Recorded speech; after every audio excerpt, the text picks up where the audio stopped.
270 AD. A Roman soldier receives his pay. He rubs the coin's edge with his thumbnail and watches the silver flake off like paint. Underneath, cheap bronze. His empire has been lying to him. Different century, different currency, same trick. London, January 1941. Sir Frederick Phillips opens a letter from Washington. Not a threat, not a declaration of war. An order, liquidate Britain's most valuable American asset, the American Viscose Corporation, valued near $125 million, at a force price of $54 million. Less than half. Outside his window, London is still burning. Britain's closest ally has just priced its survival. This is not a wartime accident you've only heard of once. The same mechanism resurfaces by name in 1956, and again in 1976. Same ally, same playbook, same outcome, wearing a different decade's paperwork. Quick gut check before we start. If the price of staying alive was signing away your country's financial independence, would you have signed? Hold that answer. You'll need it by the end. Most breakdowns of Lend-Lease start in 1941. The real story starts 7 years earlier, in a law almost nobody names. The Johnson Act of 1934 barred American loans to any government that had defaulted on its WWII debt, and Britain was on that list. That single clause meant Britain could buy American war material, but never borrow for it. Cash up front, gold on the table, no credit extended. By the summer of 1940, the Bank of England was watching its gold reserves drain week by week, with no legal path to a loan to slow it. This wasn't a wartime improvisation Washington reached for under pressure. It was a peacetime statute sitting on the books since before Hitler took power, waiting for a debtor. The leverage was built before anyone needed to use it. If a law like that already exists somewhere in your own country's dealings with an ally, it isn't protection. It's a lever with someone else's hand already on it. September 1940. Britain's navy is stretched thin. German U-boats are cutting Atlantic convoys apart, and Winston Churchill needs destroyers he cannot pay for in cash. Washington offers 50 aging World War I-era destroyers and asks for 99-year leases on British naval bases across Newfoundland, Bermuda, and the Caribbean in return. Not a loan, not a gift. A trade, territory, and access for hardware. Roosevelt frames it publicly as a gesture between friends. Privately, it sets the template every later transaction will follow. Britain gives something concrete and permanent. America gives something that ages out within a decade. The bases stayed under American operational control for years after the war ended. This was the first time the pattern showed its actual shape. Help arrives, but it is never free and it is never balanced. Here's the gap between what Washington said and what Washington did. The public language in early 1941 was partnership, shared sacrifice, a common cause against fascism. The private instruction sent the British Treasury that January said something else. Sell American Viscose Corporation, Courtaulds Rayon subsidiary. Appraised near $125 million. Not on the open market. Through a syndicate of American banks organized under Treasury guidance at a fixed price of $54 million. Less than half its assessed value. And the money didn't land in a British account Churchill's government could spend freely. It went into a restricted account applied directly against future supply obligations. Half the value. None of it usable. That is not a wartime sacrifice shared between equals. That is a forced sale dressed in the language of friendship. This wasn't a one-off. Across 1941, the same four-step structure repeated itself company by company. An American appraisal, a below-market sale organized through a bank syndicate, proceeds locked against supply accounts instead of returned as cash, and a press release calling it Allied Cooperation. Each case had a different company name attached and the identical mechanism underneath. The U.S. Treasury, under Henry Morgenthau, wasn't reacting to each sale individually. It was running a program, deciding in advance which British assets on American soil would be sold, to whom, and at what price. A foreign treasury was making balance sheet decisions for another country's private companies. That's not a supply chain. That's a receivership with better public relations. Picture the scene.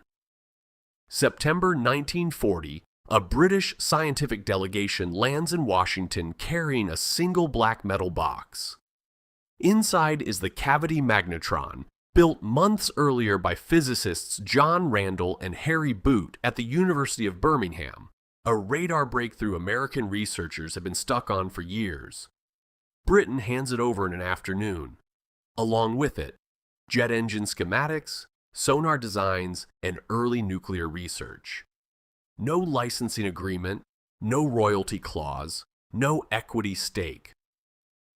Raytheon later builds a substantial part of its post-war electronics business on radar technology traced directly back to that box, generating billions in commercial revenue over the following decades.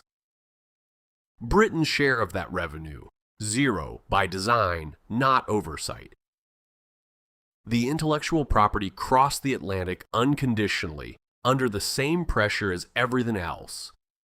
A nation that needed the supplies waiting on the other side of the table. If you're the type who checks the fine print before you sign anything, the fine print is exactly what this channel exists to read for you. Hit subscribe, because Fiscal Relics is where the rest of this ledger gets opened, line by line. What would post-war Britain look like holding the Magnetron patent instead of nothing? Radar technology alone seeded a large share of the American post-war electronics industry. Communications, aviation, consumer goods, defense contracting, decades of compounding commercial value. A royalty stream on that, even a modest one, could have meaningfully offset the dollar shortage that crippled British Reconstruction through the late 1940s. Instead, the technology left as a gift and returned as someone else's balance sheet. This is the counterfactual that rarely gets asked out loud. Not, did Britain get help, but what percentage of what Britain built stayed Britain's? The honest answer, asset by asset, is close to none. That's not an accident of wartime chaos. That's what structural dependency looks like when it's designed correctly. There are two ledgers here, and only one of them made it into the textbooks. The public ledger's real, and it's large. $50.1 billion in Lend-Lease supplies transferred between 1941 and 1945, roughly 31% of total U.S. wartime production, aircraft, trucks, food tonnage, the material that let Britain keep fighting. That's Roosevelt's arsenal of democracy, and it's not a myth. The private ledger runs alongside it, unpublicized. Stripped commercial assets, intellectual property handed over with no return clause, a post-war Britain sitting on almost no independent dollar reserves of its own. One column was built for the newsreels. The other was built for the balance sheet. Both are accurate, only one was designed to be seen. The war ends in 1945. Britain is broke and needs to rebuild. In 1946, Washington offers a loan, $3.75 billion at 2% interest. On paper, generous terms better than Britain could get anywhere else. Buried in the agreement is a single condition. Sterling has to become freely convertible to dollars within 12 months.